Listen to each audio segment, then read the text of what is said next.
All right, so just imagine this. You're scrolling through your phone, you're going through Instagram, TikTok, YouTube Shorts. I don't really judge. And within the first 30 seconds, you see three things. The first thing you see is a post on Instagram promising you $10,000 if you just click their button down below. Another one is a moving company with nothing but perfect reviews. And the third is a rental listing with price that look way too good to be true. And I unfortunately hate being the bearer of bad news, but all of that is fake. I'm sorry. You see, at the core of my presentation, this is really the whole point of my speech. Scams aren't just obvious anymore, and they're definitely not something old people fall for. And unfortunately, no, there's no more Nigerian princes going around. And they're made to look normal. Scams are made to look normal. They're all over social media. They pretty much hit every single demographic, from little children watching their favorite Roblox YouTube videos to older grandmothers sipping her pina colada at her private beach in the Keys. The only difference we're seeing now is there has been a major change in the data we've been receiving. For example, here, let me elaborate real quick.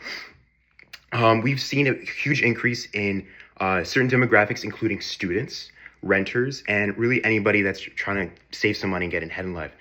Using this to our knowledge, we're going to talk about three major things. The first thing we're going to talk about is how scammers get people throughout the door, get them through their process. Second one is what kinds of scams people run into all the time.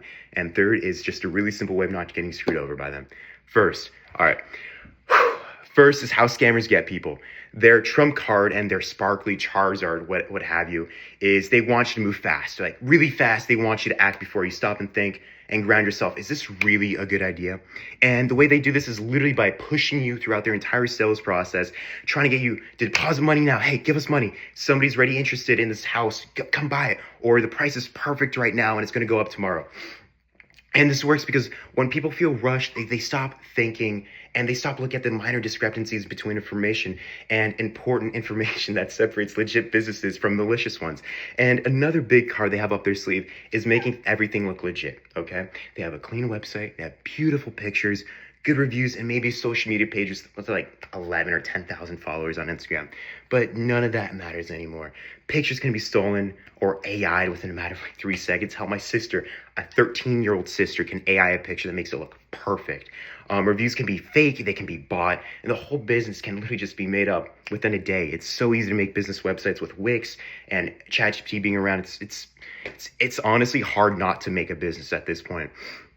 And probably the biggest red flag is the payment method of these scams. If somebody wants you to transfer money through a wire, a gift card, they ask for crypto or PayPal, friends and family, that should immediately make you take a step back, because once you send money like that, it's irrefundable. You're not going to get it back. So the real playbook they use is they rush you, they look legit, and they get your money fast. Second, the main kinds of scams. The biggest scams are the ones that is the whole get rich quick scheme. It's the kind of world where people sell a lifestyle more than anything. They make it sound like you're the one decision away from easy, free money, freedom, and being your own boss and all that stuff. And usually what happens is they want you to buy a course, pay for mentorship, buy products, or start recruiting people, which is usually the majority of LLMs they work. Another common way of scams is fake home services. This could be movers, contractors, cleaners, repairs, a plumber down the street named Joseph, what have you. And the way they get you is they have people pay deposit and the person they never show up. And other times the whole point is just where they collect your information, maybe like a $10 emergency rush fee, and then suddenly random people are calling you like, hey John, this is Paul from AC Plumbing and Towing, and you just get bombarded. And the other big scam is rental scams. These are huge scams. The way they get people is because, well, housing is already stressed out. If somebody sees a place that looks really good and it's cheaper than the rest of the market, they usually jump on as fast as possible, make sure no other person can get it before them. And what usually happens next is scammers, they ask for a deposit right away. They'll hold on to the property and suddenly your money's gone. And their listing's gone too. Unfortunately, most families and individuals have no clue what the buying process of a property is, and they usually trust the listing because, it was on Zillow, and give it a few days, they will end up getting emotionally attached to the property, and there's not really much you can do after that because you're going to do everything and anything in your power to believe it's true. And honestly, I don't blame them because I would not want to pay $50,000 or $120,000 more for a house that it's identical. So yeah, these scams are bad, and it's not even the fact that money is lost. Rather, it wastes your time, it stresses you out, and it makes it a lot harder to trust actual businesses later down in the future. The third part, this is how you protect yourself. Honestly, the best rule is very simple. If it feels rushed, way too good to be true, or they want your money fast, I need you to stop for a second and pause. That's it. It's really that simple. And when you check if something's real, do it outside of whatever page or advertisement they're showing you. If they're on Instagram saying, "Oh my God, we do car giveaways," like go on Safari, go on Google, go on ChatGPT, ask if they're a legit company. If they don't know anything about that company, I would not recommend doing business with them. Another good way of doing this is if you search up their business name along with their phone number and their address. Most times scams, what they do is they go to a random business. For example, you might be looking up a company to do your HVAC, right?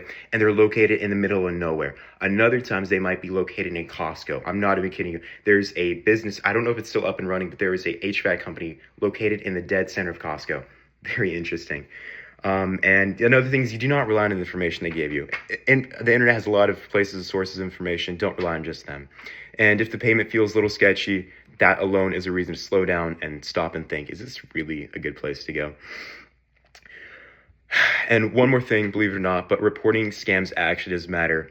Because if you already lost money or you almost got fooled, reporting it can help protect other people too. And the ending is overall, scams keep working because they use pretty similar tricks. They rush people, they make themselves look really real, and they try to get money in a way that's hard, if not impossible, to get back. So once you start noticing the patterns, it gets way easier to catch them.